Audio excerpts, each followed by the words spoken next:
It was on a cold winter's dawn that I awoke to the quiet sounds of snow falling to the ground. Placing my gown and tying it to the mill, I climbed down the wooden beam stairs that creaked every footstep in synchronicity with my weak bones, until my shoeless feet found themselves upon the wooden panel floor of the room that preceded my destination, the kitchen garden. Once the door was unlocked, with a clink I looked upon this beautiful sight of the snow-covered landscape that once had been the dreary world the morning before, and now it was as beautiful as any dream a man could have. There was a white glow about even the most dirtiest pieces of metal, like the lamps, the corrugated iron and steel buildings to the distances, where steam streamed to the sky as man's hard sweat was boiled in the drudgery of this modern-day cycle of life, where man had to work in order to be allowed to dream, a slave to his own designs, a lack of vision on his part, fixing himself with his own chain about his neck, for free was what all men, should be. I looked at the large grass-covered lawn, sprinkled like a cake with white patterns of snow, all clear and smooth like the statue of porcelain, and I placed my cold feet upon its beauty, and another, until left behind me a trail. I did wonder whether my ugly feet were akin to that which man wreaked upon the world since its awakening, whether my destroying of this natural beauty was like that of a man with his machinery digging into Mother Nature's core, polluting the skies with his poison, chaining men to nightmares rather than dreams, allowing him only a piece of freedom at night, but not during the day, that was given to work and striving, for a dream he had no cure of, just so that we might be as we had always been. But the feeling, as the cold snow melted between my toes, was simply divine. I felt the need to lie upon this bed of snow and feel against my cheeks the simplest of touches, like that of a lover who strokes the bedridden lover's face in the morning. Even my ugly wooden shed in the corner was made beautiful by the droplets of golden snow, which I brushed off the roof with my hands, feeling the rough palm against the smooth snow on the roof-shaven wood left out in the cold. Oh, beautiful world that I perceive now, do you hide within you secrets of man's true success? Would you shower us a sign of how it all could be? Do I only perceive this beauty?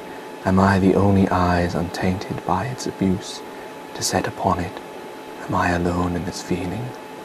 Do others around this great land stand out in the snow with cold feet, staring in wonder and amazement at the simplest sight? Or do they look upon it with dismay, thinking of their journey to work, so entrenched in the war of machinery and making things we all don't need, that this natural beauty is beyond them, and a hindrance and not a joy, as it brings joy to the simple man's heart?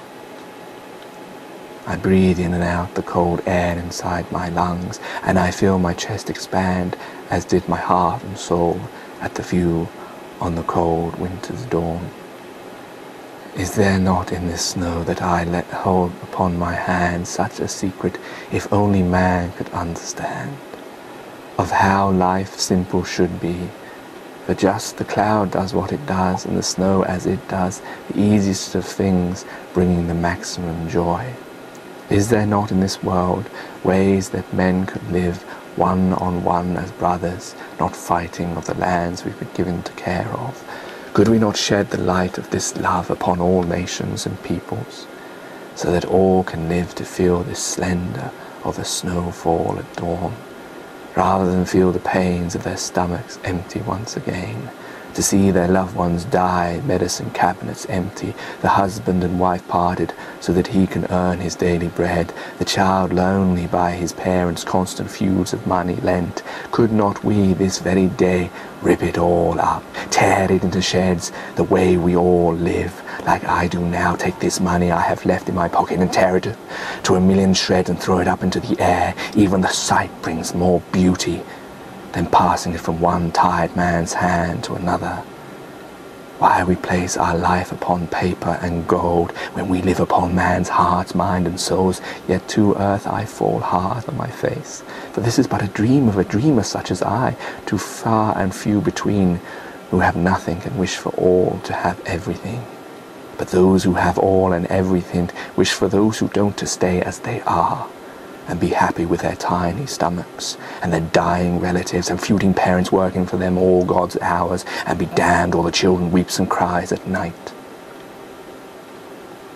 The kettle left a boiled bruise, and whilst I make the water, the tea, the sugar, carnation milk for sweeter taste, the world outside me changes, and so too my mood, as I take the view again, it's changed. All the snow has gone, and I'm left with a normal dull view, where sometimes it brings to me such joy now the bitter taste I'm left with of reality has brought me to see this view as like any other man must see it. Just a view, with no colour, as if all in grey.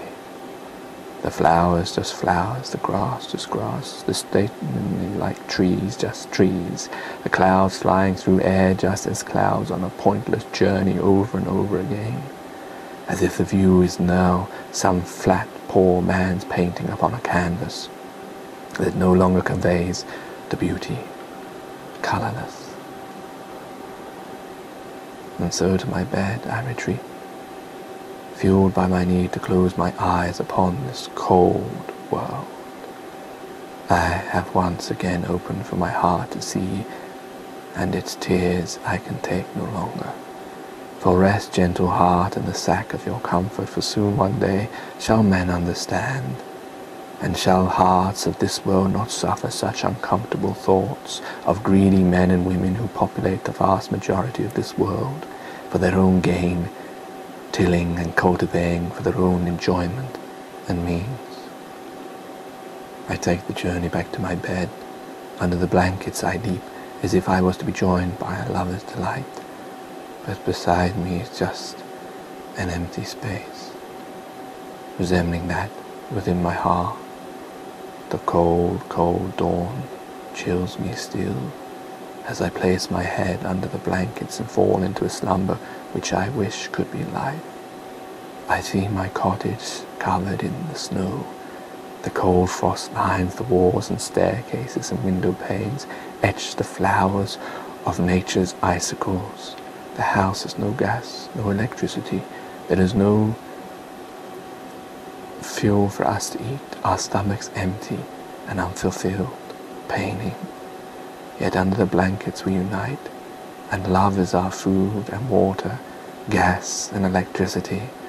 All night the passions bloom, and hot the room makes the frost and icicles melt, until like a fireplace alit, the house beams a golden glow of warmth, by the love that only lovers can create. And to your eyes I turn, and I stay, transfixed as I wonder of your dreams I speak. Tell me of your dreams, my darling, so that I might know the secret place in which only you can dwell. And you cast a smile like a spell, sends me into ecstasy, and I hold you close and place a kiss upon my lover's lips, so that the sweetness may transcend our time together. Then I awoke to the cold winter's dawn, and days and months and dreamlands past turned to mere minutes in this world, of which I meant to escape and turn to my lover. But she no longer lies by my side. Fool, she was part of the dreamer's dream that can never be realized in man's life. She never existed, only in my heart, mind, and soul.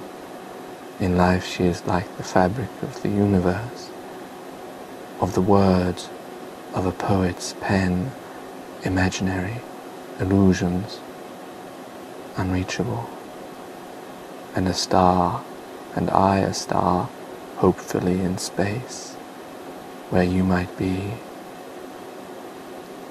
and I stare hopefully in the space where you might be and try to wish you into existence. And frustrated, I fell back to sleep, alone on this cold winter's dawn.